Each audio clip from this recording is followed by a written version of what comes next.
मिलेगी all time मस्ती और मजे ओनली विद सोनी ये। करो सब्सक्राइब, कमेंट एंड लाइक।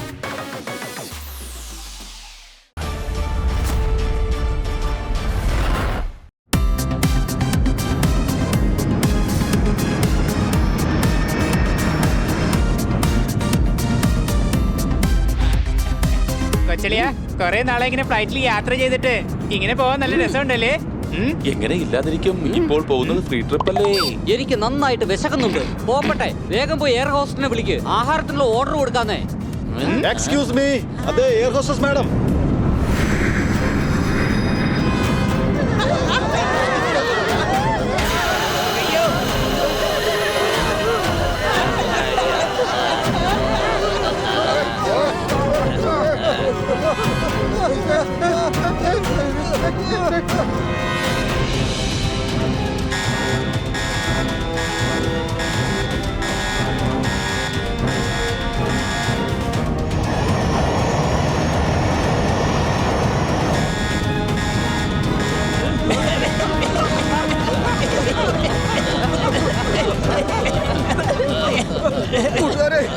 കുഴപ്പമൊന്നുമില്ലല്ലോ.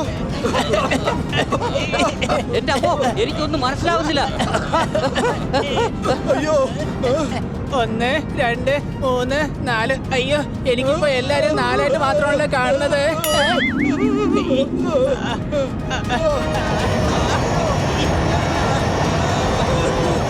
ഹണി എഴുന്നേക്ക്, ഹണി എഴുന്നേക്ക്, എഴുന്നേക്ക് ഹണി. എനിക്കിത് പെട്ടെന്ന് ഉറക്കം വരുന്നത്.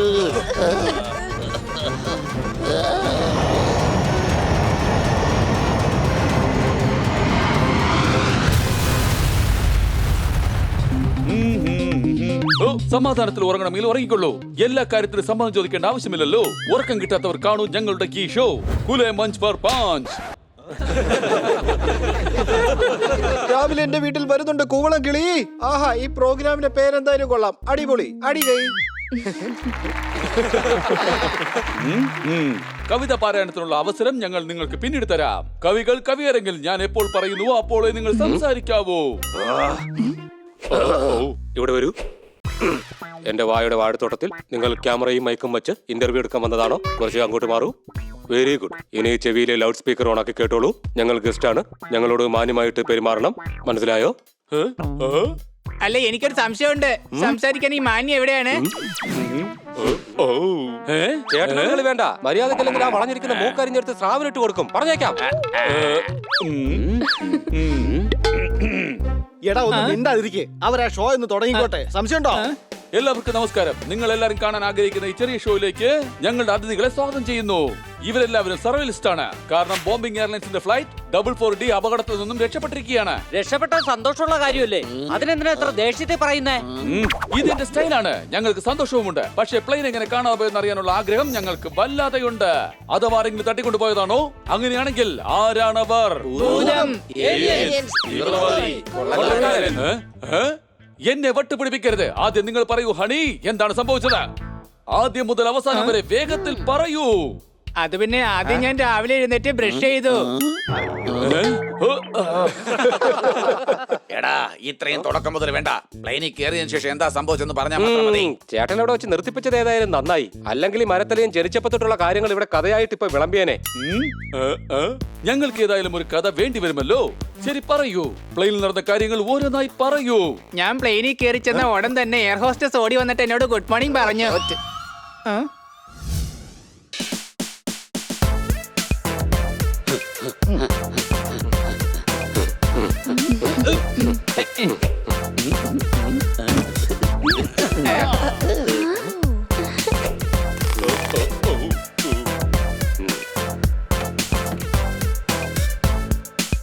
Good morning. ബോംബെ എയർലൈൻസിലേക്ക് ഏവർക്കും സ്വാഗതം. പിന്നൊരു കാര്യം, ഫ്ലൈറ്റ് എടുക്കുമ്പോ ബോംബ് പൊട്ടുന്ന പോലെ ഒരു ശബ്ദം കേട്ടാ പേടിക്കരുത്. അത് കൊള്ളാം. ബോംബെ എയർലൈൻസിന്റെ പേര്. അപ്പൊ ബോംബ് പൊട്ടു തന്നെ ചെയ്യാം. അയ്യോ, അതുകൊണ്ടൊന്നും അല്ല. ഈ പ്ലെയിൻ ഉദ്ഘാടനം ചെയ്യുന്ന സമയത്ത് ഗുണ്ടിന് പകരം ആരോ ബോംബ് വെച്ചു, അതുകൊണ്ടാ. പിന്നൊരു കാര്യം, നിങ്ങളുടെ വെള്ളക്കുപ്പികളെല്ലാം നിറച്ചു വെച്ചോളണം. ഇടയ്ക്ക് ബെല്ലടിച്ച് ഞങ്ങളെ ശല്യപ്പെടുത്തരുത്, മനസ്സിലായോ? അങ്ങനെയാണെങ്കിൽ പിന്നെ നിങ്ങൾക്ക് എന്താണ് ഇവിടെ ജോലി? ഈ ഇൻഫർമേഷൻ നിങ്ങളെ എല്ലാരെയും അറിയിക്കുന്നതാണ് എന്റെ ജോലി, മനസ്സിലായോ? പിന്നെ ഒരു കാര്യം, സീറ്റ് ബെൽറ്റ് ഇടാതിരിക്കുന്നതാ നല്ലത്. അല്ലെങ്കിൽ പിന്നെ പ്ലെയിൻ ഏതെങ്കിലും പുഴയിൽ വീണാൽ നിങ്ങൾക്ക് രക്ഷപ്പെടാൻ പറ്റില്ല. എയർപോർട്ടിൽ നിന്നും വാങ്ങിച്ചു ഞാനൊരു പില്ലോ. ഇവർ പ്ലെയിനിൽ കയറിയപ്പോ തൊട്ട് പേടിപ്പിക്കാണല്ലോ. അടികൈ. നിങ്ങളല്ലേ നേരത്തെ ഫ്ലൈറ്റിലേക്ക് കവിതയും ചൊല്ലിക്കൊണ്ട് കയറി വന്നത്? ഇനി കവിത ചൊല്ലാൻ താനെ വായ തുറന്ന തന്റെ കർണത്തുണ്ടല്ലോ കയ്യടിയുടെ പൂരമായിരിക്കും. പിന്നെ കുറെ നാളത്തേക്ക് തേനീച്ചയുടെ ശബ്ദം മാത്രമേ കേൾക്കൂ. ഇവിടെ വരൂ. ആഹാ, ശബ്ദം കുറച്ച് പറഞ്ഞാ മതി, എനിക്ക് കേക്കാം. ഞാൻ അങ്ങനെ ഉച്ച വെച്ചാലേ ചെവിയിൽ കൂടെ ജെറ്റ് കയറി പോയ പോലെ ഇരിക്കും. ചെല്ല്, സ്വന്തം സീറ്റിൽ പോയിരിക്ക. Go go. പിന്നീടുണ്ടല്ലോ ഞങ്ങൾ എല്ലാരും അവരവരുടെ സീറ്റുകളിൽ ഇരുന്ന് ചിപ്സ് കഴിക്കാൻ തുടങ്ങി. പ്ലെയിൻ പറഞ്ഞപ്പോ ഞങ്ങൾ എല്ലാരും കൂടി ചേർന്ന് പുറത്തോട്ട് നോക്കിയിരിക്കായിരുന്നു. പെട്ടെന്നൊരു പൊട്ടിത്തെറിയുടെ ശബ്ദം ഞങ്ങൾ കേട്ടു. പിന്നീട് അങ്ങോട്ട് എന്തോ ഗ്യാസ് പ്ലെയിനകത്ത് നിറയാൻ തുടങ്ങി. എല്ലാവർക്കും ചുമ വന്നു. ശ്വാസം പോലും എടുക്കാൻ പറ്റാത്ത അവസ്ഥയായിരുന്നു. നിങ്ങൾ കേട്ടില്ലേ? ഫ്ലൈറ്റ് തട്ടിയെടുക്കാൻ വന്നവർ ആദ്യം തന്നെ അതിനകത്ത് മയക്കവാതകം തുറന്നു വിട്ടു. ഇനി ഉറങ്ങണമെങ്കിൽ ഉറക്ക ഗുളിക കഴിക്കേണ്ട ഒരു ആവശ്യവും വേണ്ടി വരുന്നില്ല. മയക്കവാതകമുണ്ടെങ്കിൽ ഉറങ്ങാൻ എന്തെളുപ്പം. ഫ്ലൈറ്റിൽ വെച്ചുണ്ടായ ഈ അപകടം തീവ്രവാദികൾ കാരണമാണോ അല്ലെങ്കിൽ ഫ്ലൈറ്റിൽ കൊടുത്ത ചിപ്സ് കാരണമാണോ സംഭവിച്ചെന്ന് അറിയാനുള്ള ആഗ്രഹം ഞങ്ങളുടെ പ്രേക്ഷകർക്കുണ്ട്. അതെ അതെ അതെ. ആ ഇവിടെ വരൂ. തന്റെ തലയിലും മസിലിലും നിറച്ചു വെച്ചിരിക്കുന്ന നുണയെന്ന ഗ്യാസ് കളയൂ. എന്നിട്ട് വേഗം ഹണി പറയുന്നത് കേൾക്കൂ. എന്താ? എങ്കിൽ ഹണി നിങ്ങൾ പറയൂ, എന്താണ് സംഭവിച്ചത്?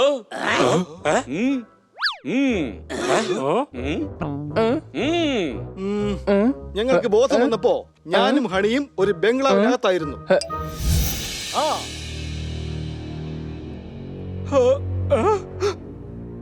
അയ്യോ അയ്യോ അയ്യോ ഹണി, വേഗം എണീക്ക്. നോക്കിയേ, നമ്മളിത് എവിടെയാ വന്നിരിക്കുന്നതെന്ന്.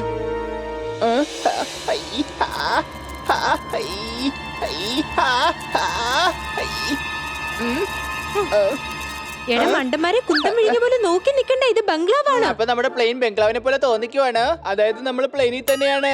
നമ്മള് ബംഗ്ലാവിലാടാ പോട്ടാ. പ്ലെയിനകത്ത് ഇത്രയും വലിയ ഹാൾ ഉണ്ടാവുമോ? അഥവാ ഇത് പ്ലെയിൻ അല്ലെന്നുണ്ടെങ്കിൽ ഈ എയർ ഹോസ്റ്റസിന് ഇവിടെ എന്താ കാര്യം? ഞാൻ എയർ ഹോസ്റ്റസിന്റെ ജോലി തന്നെയാ ചെയ്യുന്നത്. പക്ഷെ അതിനർത്ഥം ഞാൻ ഈ യൂണിഫോമിൽ എവിടേക്ക് നിൽക്കുന്നു അവിടെയെല്ലാം പ്ലെയിൻ ആണെന്നല്ല. ആ പറഞ്ഞതും ശരിയായ കാര്യമാണ്.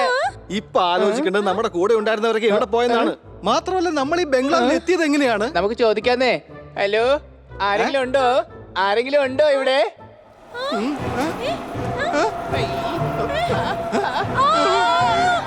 അയ്യോ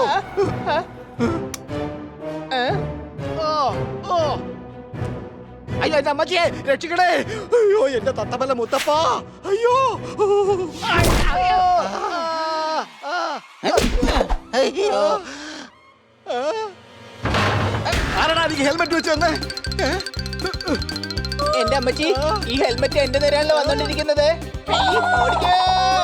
അല്ല, ഇവനെന്തിനായി കിടന്ന് ഓടുന്നേ? ഞാൻ ഹെൽമെറ്റ് അല്ലടാ, പോപ്പട്ടാടാ ഹണി. അയ്യോ എന്റെ ദൈവമേ, ഇവന്മാർ എന്തൊക്കെയാ കാണിക്കുന്നേ? പിന്നെ എടാ എടാ എടാ, ഞാൻ പോപ്പട്ടാടാ ഹണി. ഹെൽമെറ്റിന്റെ അകത്ത് കുടുങ്ങി പോയതാ. എന്നെ വേഗം ഒന്ന് പുറത്തിറക്കോ. എടാ പോപ്പട്ടെ, നീയായിരുന്നോ? അല്ല, നീ എങ്ങനെയാ വീണത്? ആദ്യം നീ ഇത് പറ. നീ എന്തിനാടാ ഹെൽമെറ്റ് കണ്ടപ്പം നില വിളിച്ചോണ്ട് ഓടിയത്? അത് പിന്നെ എടാ പോപ്പട്ടെ, ഈ ഹെൽമെറ്റ് ഉണ്ടല്ലോ എന്റെ പുറകെ ഓടി ഓടി വരുവായിരുന്നു. എടാ മരമണ്ട, ആ ഹെൽമെറ്റിനകത്ത് ഈ ഞാനായിരുന്നടാ. അതെങ്ങനെയാ അങ്ങനെ സംഭവിക്കുന്ന പോപ്പട്ടെ? നീ ഇതാ ഇവിടെയല്ലേ നിക്കുന്നേ? മാത്രല്ല ഹെൽമെറ്റ് ഇതാ അവിടെയാണ് വീണ് കിടക്കുന്നേ. അയ്യോ, പെട്ടെന്ന് ഇത്രയും ശക്തമായ കാറ്റ് എവിടുന്നായി വരുന്നേ? അയ്യോ അയ്യോ, എന്റെ അമ്മച്ചി ജനല് തന്നെ അടയുകയും തുറക്കുകയും ചെയ്യുന്നു. അയ്യോ പോപ്പട്ടെ, ഇതാ നോക്കിയ നീ, ആ വിളക്കേ അതിന്റെ തന്നിഷ്ടത്തിന് ആടിക്കൊണ്ടിരിക്കുക. എന്റെ അമ്മച്ചി, അല്ല എന്താ ഇത്? അല്ല, ഇത് പോപ്പട്ടിന്റെ ടോർച്ചല്ലേ? എടുത്ത് കയ്യിൽ വെച്ചേക്കാം.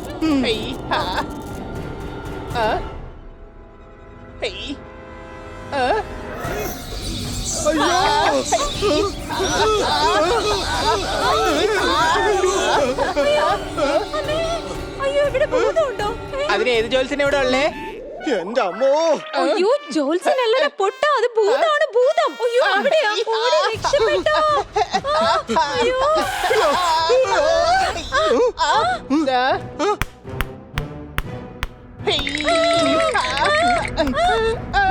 അയ്യോ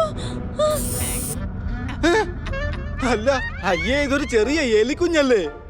ഞാൻ നിങ്ങളോട് ആദ്യമേ പറഞ്ഞല്ലേ, ഈ ഭൂതവും പ്രേതവും ഒന്നും ഇല്ല. അല്ല ഇതെന്തോന്നാ? അയ്യോ ദേ ഭൂതം. ഓടിക്കോ. അയ്യോ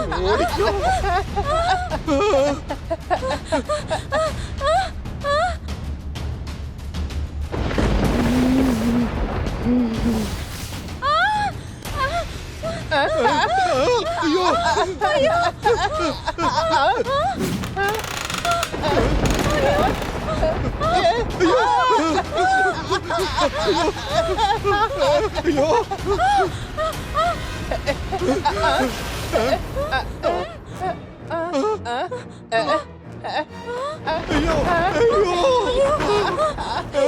ഇവിടെ ഭൂതമുണ്ട്, ഓടി രക്ഷപ്പെട്ടോ. അയ്യോ രക്ഷിക്കണേ, ഞാനും വരുന്നു, രക്ഷിക്കണേ.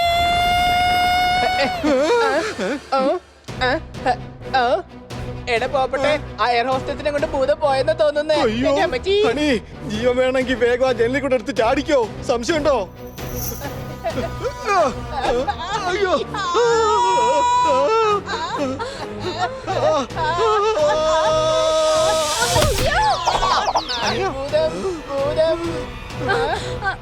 എടാ കഴുതേ, ഇത് ഞാനാ. കാറി കാറി മനുഷ്യന്റെ ചെവിയുടെ ലൗഡ് സ്പീക്കർ വരെ അടിച്ചുപോയി. എന്റെ അമ്മ വല്ലാത്തൊരു വീഴ്ചയായി പോയി. പോപ്പട്ടെ, നിനക്ക് പറഞ്ഞാ പോരായിരുന്നോ? അയ്യോ അത് ശരിയാണല്ലോ. ആ സമയത്ത് പെട്ടെന്ന് പേടി വന്നതുകൊണ്ട് ഞാൻ പറക്കുന്ന കാര്യം അങ്ങ് മറന്നുപോയി. സംശയമുണ്ടോ?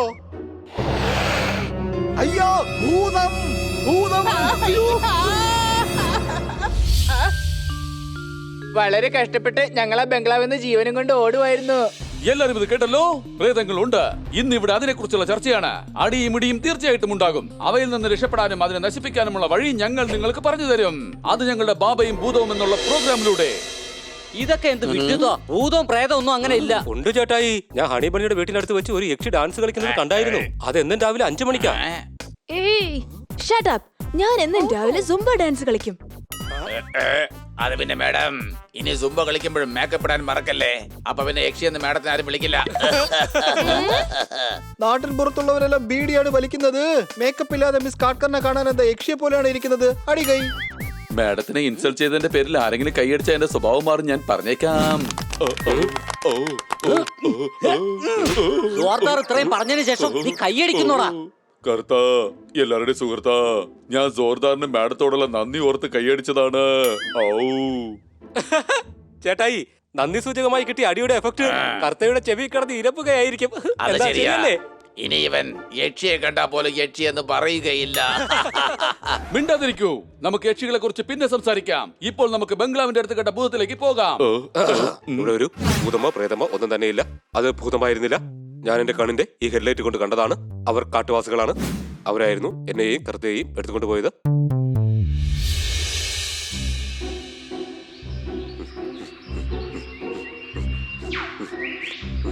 ഇവിടെ ഒരു മയക്കത്തിൽ നിന്നും നമ്മൾ മയക്കം മാറി എഴുന്നേറ്റ് കുഴപ്പമില്ലാതെ നടന്നു നീങ്ങുന്നുണ്ട്. പക്ഷെ എനിക്ക് മനസ്സിലാവുന്നില്ല നമ്മൾ എങ്ങോട്ടാണ് നടന്നു നീങ്ങുന്നത്. വലതും മനസ്സിലായോ കർത്ത? കർത്താ, എല്ലാവരുടെയും സുഹൃത്താ.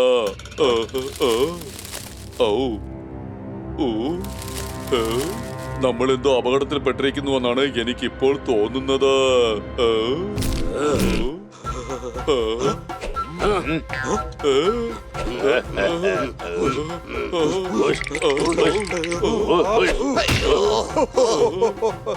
നോക്കൂ കർത്ത, ഇവർ വടി കൊണ്ട് അടിക്കുകയാണല്ലോ. ഇവരെന്നെ വല്ലാതെ അപമാനിക്കുകയാണ്. ഇവരോട് പറഞ്ഞേക്ക് മര്യാദക്കല്ലെങ്കിൽ ഇവരെ ഞാൻ കെട്ടിപ്പൂട്ടി റെയിൽവേ ട്രാക്കിൽ കൊണ്ടിടുമെന്ന്. അതവർക്ക് പറഞ്ഞാൽ മനസ്സിലാകില്ല. അവർ അപകടകാരികളാണ്. ആദ്യം ഡോക്ടർ മനസ്സിലാക്കണം. ആണോ? എന്നാ പിന്നെ ഓടിക്കൂടെ?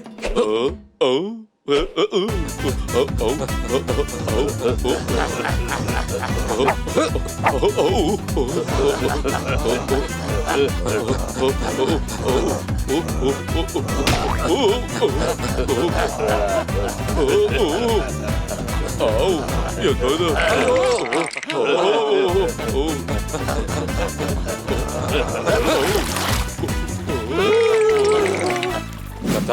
ഇവർ ഈ പുഴയിലേക്ക് ഇറങ്ങുന്നതിലല്ലോ എന്തോ കാര്യമുണ്ട്. പക്ഷേ ആ കാര്യം എന്താണ്?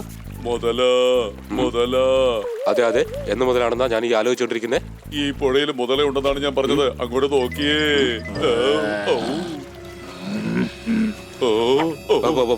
ഒരു ഭാഗത്ത് മുതലയും മറുഭാഗത്ത് കാട്ടുവാസികളും. ഒന്നും പിന്നെ നോക്കാതെ നമ്മൾ മുന്നോട്ട് നീങ്ങിയാൽ ഈ മുതലകൾ നമ്മുടെ മുഖം നോക്കാതെ മുകളിലേക്ക് പറഞ്ഞുവിടും.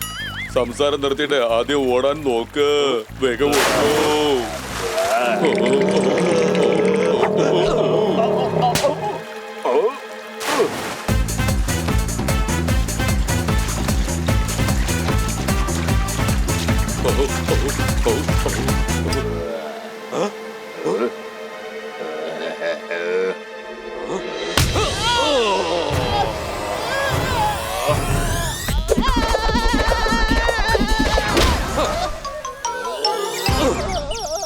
ഇവിടെ ഒരു മുതലകൾ വെള്ളത്തിൽ അധികം നേരം കിടന്നാൽ ന്യൂമോണിയ ബാധിക്കുന്നതാണ്. നീ വെള്ളത്തിൽ നിന്നും വേഗം കയറിപ്പോ. ഞങ്ങളെ ഞങ്ങളുടെ വീട്ടിൽ പോകാൻ അനുവദിക്കും പ്ലീസ്.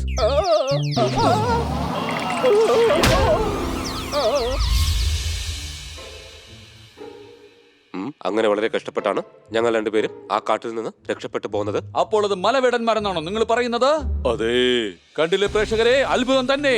കാട്ടുവാസികൾ പ്ലെയിൻ റാഞ്ചി കൊണ്ടുപോയിരിക്കുന്നു. ഡോക്ടർ ബാലുവിന്റെ അഭിപ്രായത്തിൽ ഇത് ചെയ്തത് കാട്ടുവാസികൾ തന്നെയാണ്. ഇവിടെ വരൂ, തന്റെ വായിൽ വേഗം തലച്ചോറിന്റെ സൈലൻസർ പിടിപ്പിക്കൂ. എന്നിട്ട് ചിന്തിക്കൂ, പ്ലെയിനിൽ ഇല്ലാത്ത കാട്ടുവാസികൾ എങ്ങനെയാണ് പ്ലെയിൻ റാഞ്ചുന്നത് എന്ന്. പക്ഷെ സാറ് പറഞ്ഞത് കാട്ടുവാസികളാണെന്നല്ലേ? അവരല്ല. തള്ളുന്ന തള്ളു കേട്ടില്ല ചേട്ടായി. കുറച്ചു നേരം മുമ്പേ പറഞ്ഞത് കാട്ടുവാസികൾ ഓടിച്ചിട്ടെന്നാ. ഇപ്പൊ പറയുന്നു അത് കാട്ടുവാസികളല്ലെന്ന്. ഞണ്ടേ മിണ്ടിയ മണ്ടടിച്ചു പൊട്ടിക്കും ഞാൻ. കാട്ടിൽ കാട്ടുവാസികൾ ഉണ്ടായിരുന്നു, പ്ലെയിനിൽ പക്ഷെ അവരില്ലായിരുന്നു. അതെ, വെറുതെ വളച്ചു കെട്ടി കാര്യം പറയാതെ ഒറ്റ വാക്കിലെങ്കിൽ പറ, കാട്ടുവാസികൾ ഉണ്ടായിരുന്നോ അതോ ഇല്ലയോ? ഒരു മിനിറ്റ്, കാടിനെ കുറിച്ച് നമ്മൾ നമ്മുടെ ഷോയിൽ സംസാരിക്കാം. അതായത് ജംഗിൾ മേ ദംഗൽ. ഇതിലൂടെ ഞങ്ങൾ മറ്റുള്ളവർക്ക് കൃഷിയെ കുറിച്ച് നന്നായിട്ട് പറഞ്ഞു കൊടുക്കും. ഇപ്പോഴത്തെ ചിന്താ വിഷയം ഇതാണ്: പ്ലെയിൻ റാഞ്ച് ആരാണ്, എന്തിനു വേണ്ടിയാണ്? അത് ഭൂതവുമല്ല, പ്രേതവുമല്ല, കാട്ടുവാസികളുമല്ല. എന്നാൽ പിന്നെ ഇതാരാണ്? ഓ, ഞാൻ പറയാം, അതൊരു സയന്റിസ്റ്റ് ആണ്. അതെ, ബെർമുഡ ട്രയാങ്കിൾ പ്ലെയിനുകൾ എങ്ങനെയാണോ കാണാതാകുന്നത് അതുപോലെ അതേ രീതിയിൽ തന്നെ മാഗ്നറ്റിക് റേസ് ഉപയോഗിച്ചാണ് ഈ പ്ലെയിനും ഹൈജാക്ക് ചെയ്തിരിക്കുന്നത്. താങ്കൾക്ക് എന്തുകൊണ്ടാണ് ഈ സംശയം വന്നതെന്ന് പ്രേക്ഷകർക്കറിയാൻ ആഗ്രഹമുണ്ട്. കണ്ടക്ടറുടെ കണ്ടക്ടിങ് കണ്ടിട്ടുണ്ട്, ഡോക്ടറുടെ ഡോക്ടറേറ്റ് കണ്ടിട്ടുണ്ട്, ഞങ്ങൾ കാട്ടിൽ വെച്ച് അയാളുടെ ലബോറട്ടറി കണ്ടിട്ടുണ്ട്. ആ അതെ അതെ, ഞാനും കണ്ടിട്ടുണ്ട് ലബോറട്ടറി. നടന്നത് എന്താണെന്ന് ഞാൻ തന്നെ പറയാം. ഞങ്ങൾക്ക് ബോധം തെളിഞ്ഞപ്പോൾ ഞങ്ങൾ ഒരു ലബോറട്ടറിയിലായിരുന്നു.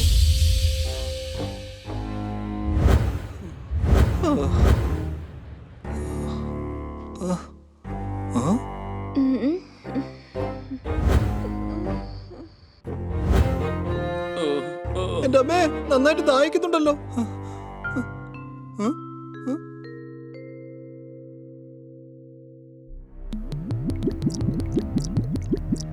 ആഹാ, ദാ വെള്ളം കിട്ടിയല്ലോ.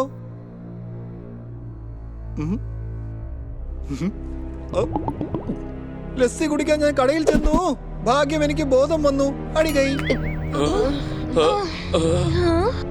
അല്ല, നമ്മളിതിപ്പോ എവിടെയാ? ഓ അയ്യോ, ഇതെവിടെയാ? ഇതൊരു ലബോറട്ടറി അല്ലേ? പക്ഷെ നമ്മൾ എങ്ങനെ ഇവിടെ എത്തിയത്? ഓ, എനിക്ക് വല്ലാതെ പേടിയാവുന്നുണ്ട്. പേടിക്കേണ്ട കിറ്റി, ഞാൻ ആ ഹൈജാക്കറിനെ 250 കിലോയുള്ള കൈ കൊണ്ട് ഇടിക്കും. അതോടെ അവൻ തവിടുപൊടി ആവുകയും ചെയ്യും. എന്റെ അപ്പച്ചി, എനിക്കിത് എന്തായി സംഭവിക്കുന്നത്?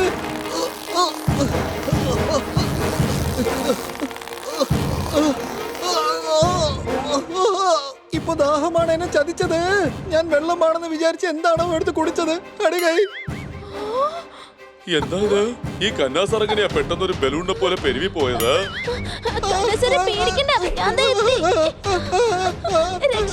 രക്ഷിക്കണേ. അയ്യോ, ഓഹോ, സണ്ണി, വേഗം പോയി അവരെ പിടിച്ചു നിർത്തൂ. ഓക്കെ മാഡം, ഞാൻ ഇപ്പോൾ തന്നെ അദ്ദേഹത്തെ നിർത്താം.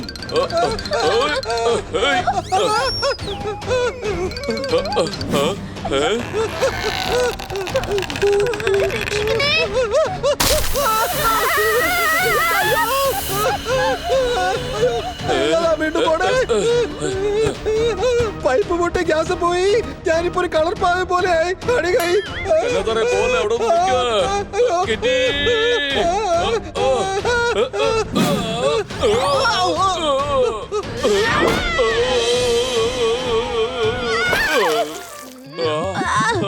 ഏതാണ്ട് ഈ ദുർഗന്ധം തന്നെയായിരുന്നല്ലോ പ്ലെയിനിൽ നിറഞ്ഞ ഗ്യാസിലും ഉണ്ടായിരുന്നത്.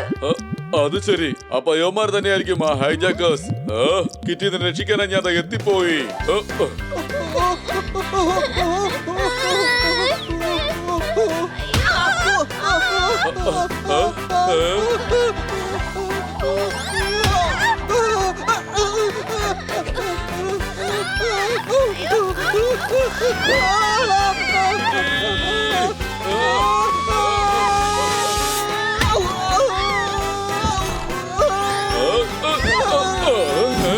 കിറ്റി, ഞങ്ങളെ ഒന്ന് രക്ഷിക്ക്.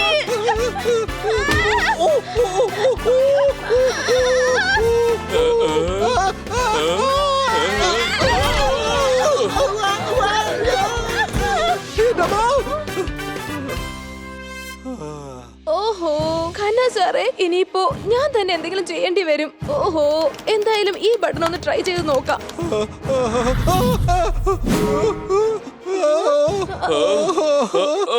ഓ, ഖന്ന സാർ ഇപ്പം ബോക്സ് ആയിട്ട് മാറിയിരിക്കുകയാണല്ലോ.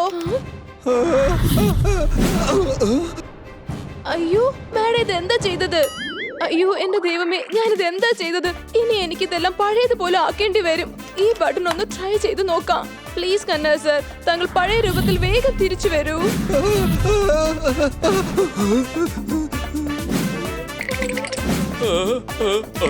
ഓഹോ, ഇതിപ്പോ എന്താ ഇത്? ഇനിയിപ്പോ എന്താ ചെയ്യാ? ഓഹോ, എല്ലാ ബട്ടണും ഒന്ന് ട്രൈ ചെയ്ത് നോക്കാം. എന്തെങ്കിലും ഒന്ന് ശരിയായാലോ?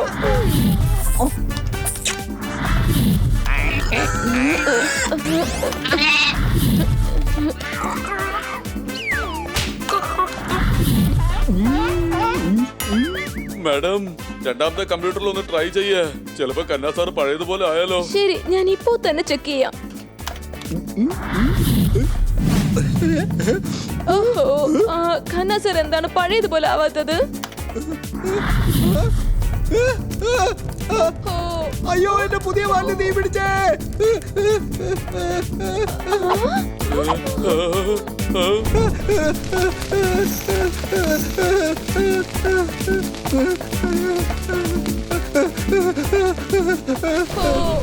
ഇതെന്താ സംഭവിച്ചത്? വേഗം പോകാം, ഓടിക്കോ. ഓടി രക്ഷപ്പെട്ടോ.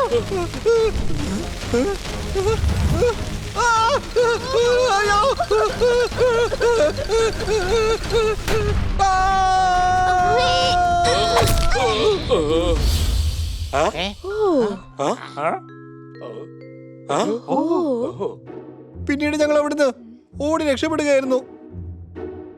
എന്റെ കൂട്ടുകാരന്റെ പേരായിരുന്നു കുട്ടു. ഭാഗ്യമുള്ളതുകൊണ്ട് ഞങ്ങൾ ഇവിടുന്ന് രക്ഷപ്പെട്ടു. സ്വസ്ഥമായി ഉറങ്ങണമെങ്കിൽ ഉറക്കഗുളിക കഴിക്കൂ, അല്ലെങ്കിൽ ഈ വാർത്ത നിങ്ങളെ ഒരിക്കലും ഉറങ്ങാൻ സമ്മതിക്കില്ല. ചില ശത്രുക്കളായ സയന്റിസ്റ്റുകളാണ് ഈ ഹൈജാക്കിന്റെ പുറകിലുള്ളത്.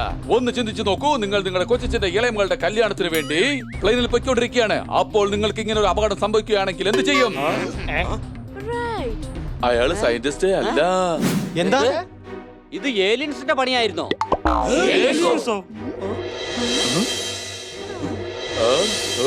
കഥയിൽ ഇതാ വീണ്ടും ഒരു വഴിത്തിരിവ്. ഹൈജാക്ക് ചെയ്തത് ഏലിയൻസ് ആണ്. ഇതുപോലെ ഞെട്ടിപ്പിക്കുന്ന വിവരങ്ങൾ ഞങ്ങളോട് പങ്കുവെക്കുന്നത് ഹണി. ഹണിയോ? ഞാനൊന്നും പങ്കുവെക്കുന്നില്ലല്ലോ. ഞാൻ ഇയാളുടെ കാര്യമാണ് പറഞ്ഞത്. അത് ബണ്ണിയാണ്. അയ്യോ ക്ഷമിക്കണം, ഇത് ബണ്ണിയാണ്. മുയലുകൾക്കാണ് ബണ്ണി എന്നുള്ള പേര് വയ്ക്കാറ്. എന്നാൽ ഞാൻ പ്രേക്ഷകരോട് പറയുന്നു, പൂച്ചയായിരുന്നിട്ടും ഇദ്ദേഹത്തിന്റെ പേര് ബണ്ണി എന്നാണ്. അപ്പോൾ ബണ്ണി, നിങ്ങൾ പറയൂ, നിങ്ങൾക്ക് എങ്ങനെയാണ് പറയാൻ കഴിയുന്നത് ഈ ഫ്ലൈറ്റ് ഹൈജാക്ക് ചെയ്തത് ഏലിയൻസ് ആണെന്നുള്ള കാര്യം? കാരണം ഞങ്ങൾ അവരെ കണ്ടിട്ടുണ്ട്. ചിലപ്പോ ഇയാള് പറഞ്ഞത്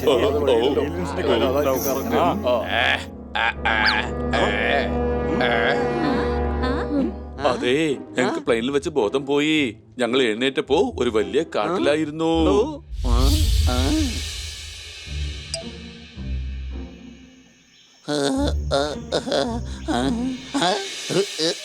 ഞങ്ങൾ വേറെ ഏതോ പ്ലാനറ്റാണെന്നാണ് ആദ്യം ഞങ്ങൾ കരുതിയത്.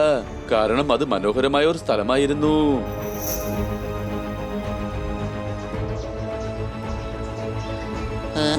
അല്ല, ആകാശത്ത് ഇത്രയും സൂര്യന്മാരോ? ബണി, വേഗം എഴുന്നേൽക്ക് ബണി. നമ്മൾ പ്ലെയിനിൽ നിന്നും ഇവിടെ എങ്ങനെയാണ് എത്തിയത്? ബാക്കിയുള്ളവരൊക്കെ എവിടെ? വാടേ, നമുക്ക് നോക്കാം.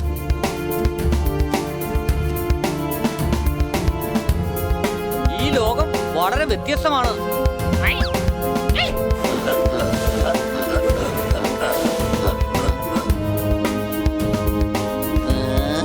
ഇത്രയും വലിയ പൂവോ? പണി അയ്യോ ആരെങ്കിലും രക്ഷിക്കേ. അയ്യോ ഈ വടി കൊണ്ട് അവനെ പുറത്തെടുക്കാൻ പറ്റുമോ നോക്കാം.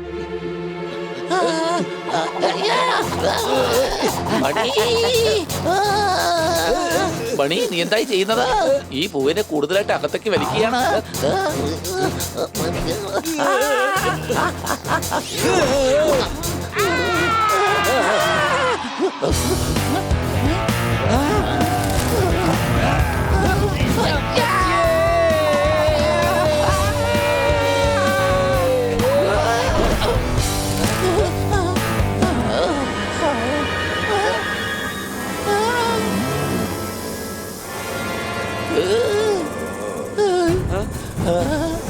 ഇത്രയും വലിയ പാമ്പോ?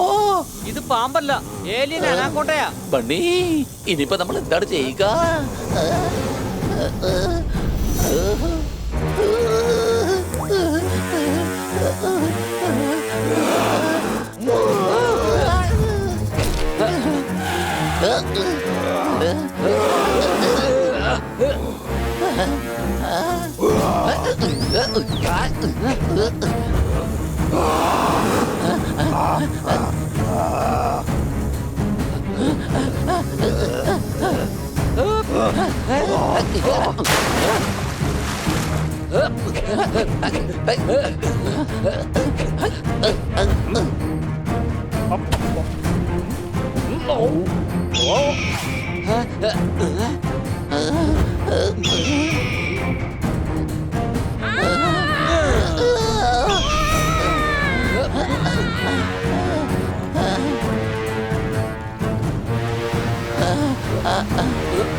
ആ എലി നനക്കൊണ്ടാ പോയെന്നാണ് തോന്നുന്നത്.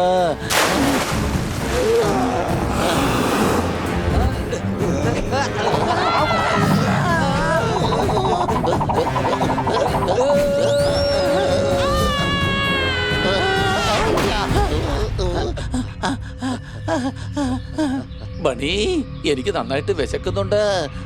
കൊള്ളാലോ തണ്ണിമത്തൻ.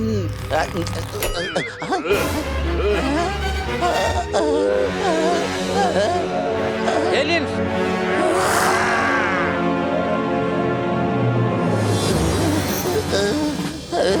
നിങ്ങൾ ഇത്രയധികം ദേഷ്യപ്പെടേണ്ട ആവശ്യം എന്താണ്? അത് നിങ്ങളുടെ തലയാന്ന് ഞാൻ അറിഞ്ഞില്ല. ഞാൻ കരുതിയത് അത് തണ്ണിമത്തനെന്നാണ്. ഞാൻ നേരത്തെ അറിഞ്ഞിരുന്നുവെങ്കിൽ അങ്ങനെ ഒരു തെറ്റ് ഞാൻ ഒരിക്കലും ചെയ്യില്ലായിരുന്നു. നീ എന്തൊക്കെയാ പറയുന്നേ? എടാ ബണ്ണി, ഞാൻ ഇവരെ പറഞ്ഞ് മനസ്സിലാക്കിയായിരുന്നു. ഞാനിവരുടെ തലയെ മനഃപൂർവ്വമല്ല പിടിച്ചു വലിച്ചത്. എടാ ജോർദാറെ, ഇത് ഏലിയൻസ് ആണ്, അല്ലാതെ നമ്മളെ അമ്മാവന്റെ മക്കളൊന്നും അല്ല. ഇവർക്ക് നമ്മുടെ ഭാഷ അറിയില്ല. ഇവരുടെ കാര്യം ഞാൻ നോക്കിക്കോളാം.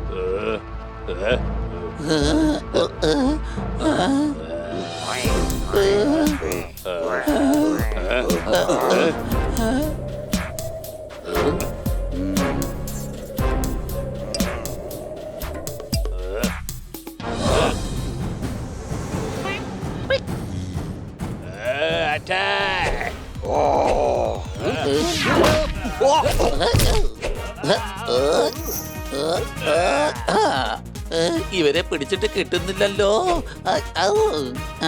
എന്തിനാണ് പിടിക്കുന്ന? അടിക്കാവുമാരെ.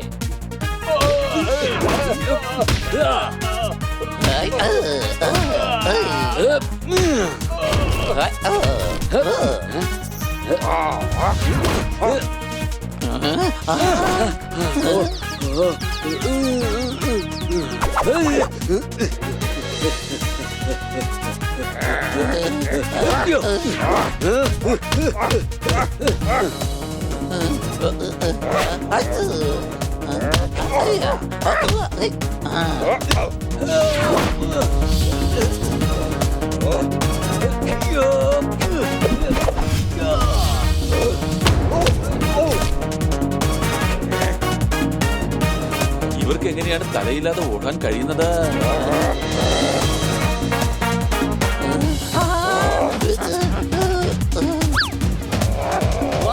മാറിക്കോ.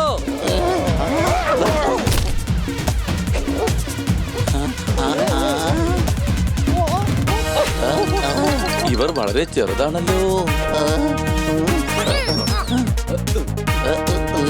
പണി, ഇവർ ശരിക്കും ഏലിയൻസ് തന്നെയാണ്. ആ, അങ്ങനെ വളരെ കഷ്ടപ്പെട്ട ഞങ്ങൾ ഏലിയൻസിന്റെ കയ്യിൽ നിന്ന് രക്ഷപ്പെട്ടെ. ഏ? ആ, ഇതാ വീണ്ടും ഒരു ട്വിസ്റ്റ് വന്നിരിക്കുകയാണ്. അവർ ഏലിയൻസ് മാത്രമല്ല, തലയില്ലാത്ത ഏലിയൻസ് ആണ്. ചിന്തിക്കൂ, അവർക്ക് ചിന്തിക്കണമെന്നുണ്ടെങ്കിൽ അവരെങ്ങനെ തലയിൽ കൈവയ്ക്കും? ചിന്തിക്കൂ. അതിലും വലിയ കാര്യം എന്താന്ന് വെച്ചാല് അവരോടുമ്പോ തലയിലെങ്കിലുള്ള അവസ്ഥ ഒന്ന് ആലോചിച്ച് നോക്കിയേ. ഈ കണ്ണിരിക്കുന്നതും തലയിൽ തന്നെയല്ലേ? ഇന്നലെ ഞാൻ ഭക്ഷണം കഴിച്ച ഹോട്ടലിന്റെ പേരാണ് കൽപ്പക. തലയില്ലാതെ ഇവിടെ ആർക്കാണ് ജീവിക്കാൻ കഴിയുക? ഇവിടെ വരൂ. നിന്റെ തലച്ചോർന്ന ടോർച്ച് ഉപയോഗിച്ച് മനസ്സിനെ മുഴുവൻ പ്രകാശമയമാക്കിക്കൊണ്ട് ആലോചിക്കൂ. അത് ഏലിയൻസ് തന്നെ ആയിരുന്നോ? ചേട്ടായി എന്ന് പറഞ്ഞ് മനസ്സിലാക്കുന്നേ, അത് ഏലിയൻസ് ഒന്നും ആയിരുന്നില്ല, കൊള്ളക്കാരായിരുന്നേ. എടാ, അത് കൊള്ളക്കാരൊന്നും ആയിരുന്നില്ല, സയന്റിസ്റ്റ് ആയിരുന്നു. അതെ, ഞങ്ങള് കണ്ടതായിരുന്നു. അത് തെറ്റാണ്. അവർ ചെറിയ കൊള്ളക്കാരായിരുന്നു. അല്ല, അവർക്ക് പൊക്കമുണ്ടായിരുന്നു. അത് പിന്നെ തലയിൽ തണ്ണിമത്തന്റെ ഷേപ്പുള്ള എന്തെങ്കിലും വെച്ച് കഴിഞ്ഞാൽ പിന്നെ പൊക്കമുള്ളത് പോലെയല്ലേ തോന്നിക്കത്തുള്ളൂ. എനിക്ക് ശരിക്കും കാണാൻ കഴിഞ്ഞില്ല. ഞാൻ വിചാരിച്ചത് അവർക്ക് തലയില്ല എന്നാണ്. ഞാൻ പറഞ്ഞ് മനസ്സിലാക്കാം. അന്ന് ഞങ്ങൾക്ക് ബോധം വന്ന സമയത്ത് ഞങ്ങൾ 2 കേവിലായിരുന്നു. എന്തോന്നാ ചേട്ടാ ഇത്? നമ്മൾ രണ്ടും ഗുഹയിലായിരുന്നില്ലേ? എടാ, അല്പ ഇംഗ്ലീഷ് അറിയാവുന്നവരെ ഗുഹയെ കേവ് എന്നേ പറയാറുള്ളൂ. മനസ്സിലായോ? ഓഹോ, ഗുഹയിൽ എന്താണ് സംഭവിച്ചതെന്ന് വേഗം പറയാ. ആ, പറയാം. ഞങ്ങളൊരു ഗുഹയ്ക്കകത്ത് കുടുങ്ങി.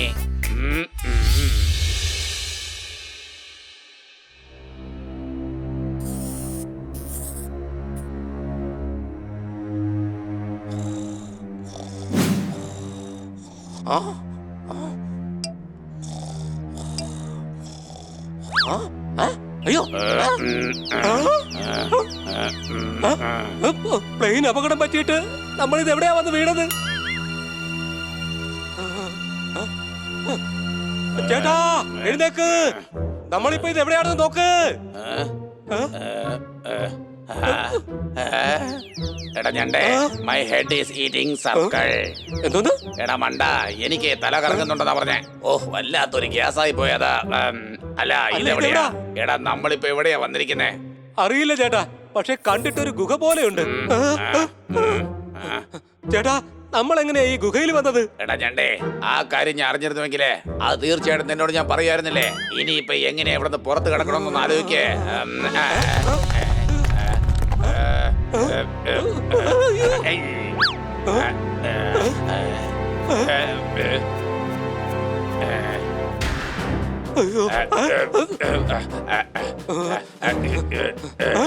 ചേട്ടാ, ആളുകൾക്ക് തലച്ചോറില്ലെന്ന് പറഞ്ഞു കേട്ടിട്ടുണ്ട്, പക്ഷെ തലയില്ലാത്ത ആൾക്കാരെ ആദ്യമായിട്ടാ കാണുന്നത്.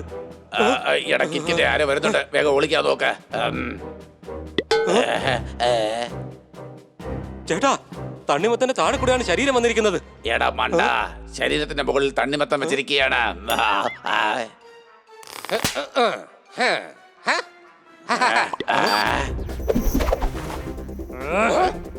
അതെ ചേട്ടാ, ഇവിടെ ഉടുപ്പിന്റെ അകത്തുനിന്നാണ് കുട്ടികൾ പുറത്തു വരുന്നത്. എടാ മണ്ട, അത് കുട്ടികളൊന്നുമല്ല, അവരിവിടത്തെ കുഞ്ഞു മനുഷ്യന്മാരാണ്.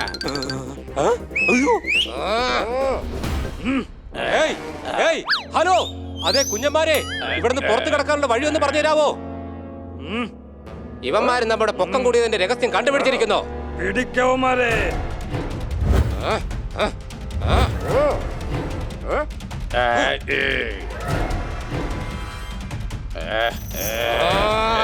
എന്നവാ, വലിയ ആൾക്കാർ കുറെ ശ്രമിച്ചതാ എന്നെ പിടിക്കാനായിട്ട്, പക്ഷെ ആർക്ക് ഇതുവരെ പിടി കൊടുത്തിട്ടില്ല ഞാൻ. മനസ്സിലായോ? ആ, എന്നെ നീ പിടിക്കോ? നിൽക്കേ, നിനക്കുള്ള പണി ഞാൻ ഇപ്പൊ തന്നെ തന്നേക്കാം. അടിക്കവന്മാരെ. അയ്യാ.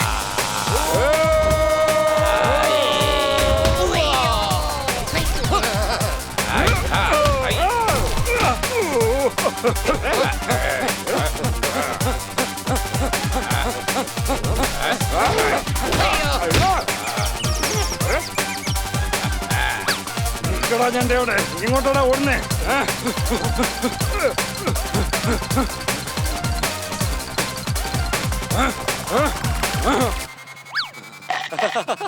ഇവന് എങ്ങോട്ട് പോയി?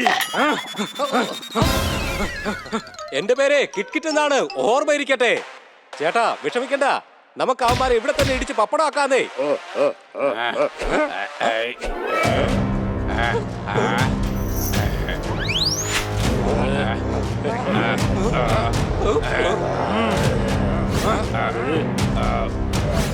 അടിച്ചോടിക്കാവന്മാരെ.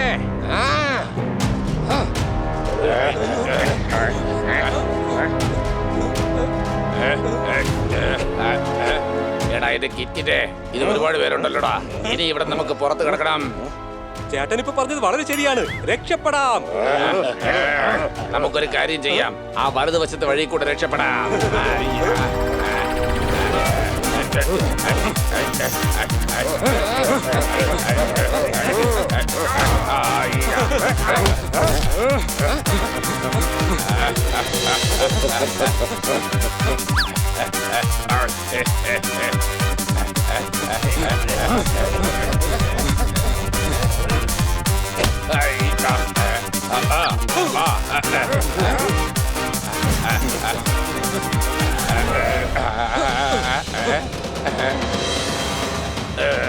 എടാ കിറ്റിന്റെ പുറകെ ഗുഹയും താഴെ കൊക്കയുമാണ്. എനിക്കാണെങ്കിൽ പിന്നെ മരിച്ചുപോയ മുത്തശ്ശിയാണ് ഓർമ്മ വരുന്നത്. എടാ ഇനിയിപ്പോ നമ്മൾ എന്താ ചെയ്യുക? ചേട്ടൻ വിഷമിക്കണ്ടെന്നേ, ഞാൻ എന്തെങ്കിലും ഒരു ഐഡിയ ആലോചിക്കാം. ചേട്ടാ അതെ അങ്ങോട്ട് നോക്കി, അവിടെ ഒരു മരത്തടിയുണ്ട്. അതുകൊണ്ടൊരു പാലം ഉണ്ടാക്കി നമുക്ക് വേഗം ഇവിടെ നിന്ന് അപ്പുറത്തെത്താന്നേ.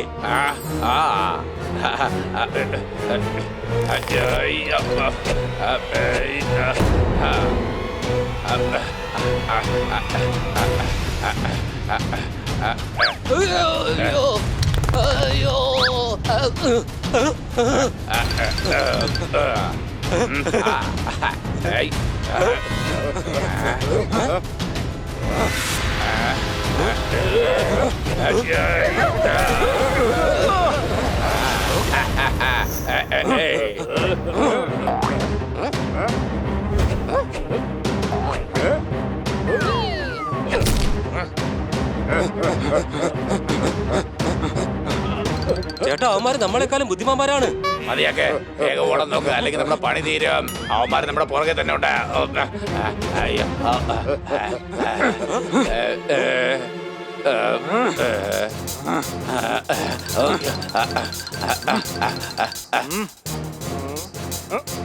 അവന്മാർ ഇവിടെ എവിടെയുണ്ട്?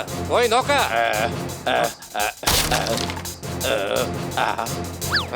അങ്ങോട്ട് പോയി നോക്ക.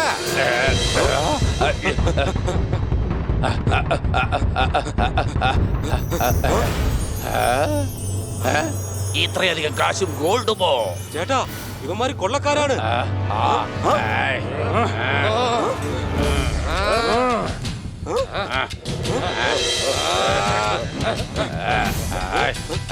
എടാ കിറ്റിന്റെ ഈ പണം കൊണ്ട് തന്നെ യുവമാരെ നമുക്ക് എറിഞ്ഞു വീഴ്ത്താം.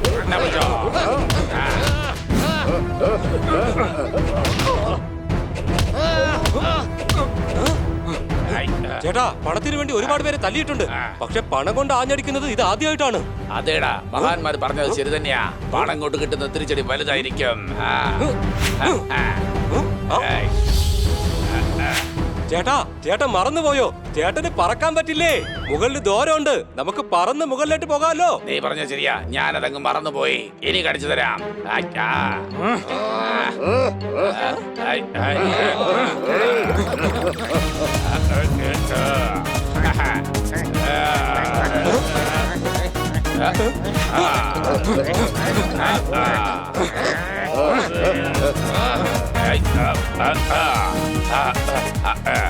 ചേട്ടാ വാ, നമുക്ക് ഈ കാര്യം വേഗം പോലീസിനോട് പറയാം.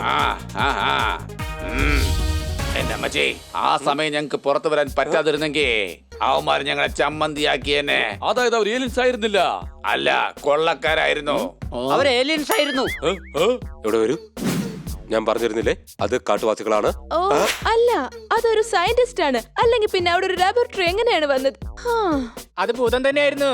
ഇടയ്ക്ക് കൊള്ളക്കാരവും ഇടയ്ക്ക് കാട്ടുവാസി, പിന്നെ അവർ ഏലിയൻസ് ആയി മാറുമായിരുന്നു. തല കൊണ്ടുപോയി ഒന്ന് റീഫ്രഷ് ചെയ്തിട്ട് വാ. ഭൂതങ്ങൾ എന്താ പണം കൊണ്ടുപോയി അച്ചാറിടാൻ പോവുകയാണോ? അവർ കൊള്ളക്കാർ തന്നെയായിരുന്നു.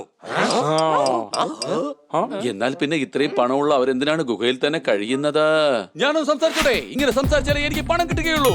താനധികം സംസാരിക്കണ്ട. കൂടുതൽ സംസാരിച്ചാലേ ഒറ്റയടിക്ക് തന്റെ ഉള്ള താടി മുഴുവൻ പറഞ്ഞു പോരും. അധികമായി കഴിച്ചാൽ ശരീരം തടിക്കും. നീ എങ്ങനെ അദ്ദേഹത്തെ അടിക്കും? ദാ ഇങ്ങനെ. ആ കിട്ടിയില്ലേ? എങ്ങനെ ഉണ്ടായിരുന്നു എന്റെ കൈയടി?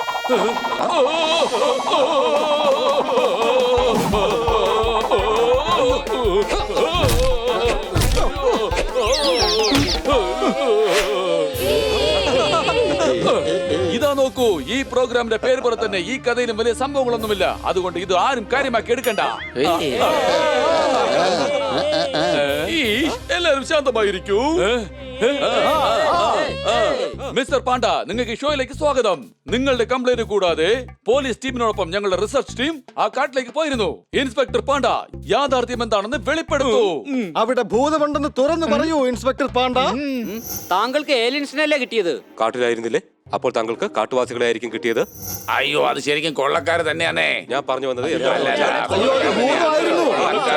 ഭൂതം ഭൂതം ഭൂതമാണെന്ന് ആര് പറഞ്ഞു? അത് ഭൂതമാണ് തന്നെയല്ല. നിങ്ങളെ കാട്ടിൽ നിന്ന് രക്ഷിച്ചതിന് ശേഷം ഞങ്ങൾ അവിടെ നന്നായിട്ട് തിരിഞ്ഞു നോക്കി. ഞങ്ങൾക്ക് അവിടെ നിന്ന് കള്ളനോട്ടടിക്കുന്ന ഒരു വലിയ ഗ്യാങ്ങിനെ പിടികൂടാൻ കഴിഞ്ഞു. അവരെല്ലാം അറസ്റ്റിലായിരിക്കുന്നു. അവര് കള്ളനോട്ടടിക്കാരായിരുന്നെങ്കിൽ പിന്നെ അതിനെ പ്ലെയിൻ ഹൈജാക്ക് ചെയ്തത്? ഈഷ്, ആരും പ്ലെയിൻ ഹൈജാക്ക് ചെയ്തിട്ടില്ല. പ്ലെയിനിൽ വെച്ച് ക്ലോറോഫോമിന്റെ സിലിണ്ടർ പൊട്ടുകയായിരുന്നു. അവിടെയാണ് പ്രശ്നം തുടങ്ങിയത്. പൈലറ്റ്സിന്റെ ബോധം പോയപ്പോൾ പ്ലെയിൻ അങ്ങോട്ടും ഇങ്ങോട്ടും പോയി ക്രാഷ് ആയി. അതായത് ഒന്നും സംഭവിച്ചില്ല. നോക്കൂ പ്രേക്ഷകരെ, ഇത്രയും സമയം നമ്മൾ കേട്ട കഥയൊന്നാണ്, പക്ഷേ നടന്നത് മറ്റൊന്നാണ്. ഞങ്ങളെല്ലാം ക്ലോറോഫോമിന്റെ മയക്കത്തിലായിരുന്നു. ഞങ്ങൾക്ക് മനസ്സിലായത് ഇവിടെ പറഞ്ഞു. അതെ, പക്ഷെ ഇവർ പറഞ്ഞ കാര്യം കൊണ്ട് ഗുണമുണ്ടായി. ഞങ്ങൾ അവിടെ ചെക്ക് ചെയ്യാൻ പോയി. എന്നിട്ട് കള്ളനോട്ട് സംഘത്തെ പിടികൂടുകയും ചെയ്തു. സംഭവിച്ചതും സംഭവിച്ചുകൊണ്ടിരിക്കുന്നതും ഇനി സംഭവിക്കാനിരിക്കുന്നതും എല്ലാം നല്ലത് തന്നെ. സംശയമുണ്ടോ? ഇന്നത്തെ ദിവസം ഇത്രമാത്രം. അടുത്ത ദിവസം ഒരു പുതിയ കഥയുമായി പുതിയ പ്രോഗ്രാമിൽ നമ്മൾക്ക് കാണാം. ക്യാമറമാൻ രാജേഷിനോടൊപ്പം ഞാൻ ലലൻ ടോപ്പിവാല നിങ്ങളോട് വിട പറയുകയാണ്. Good bye.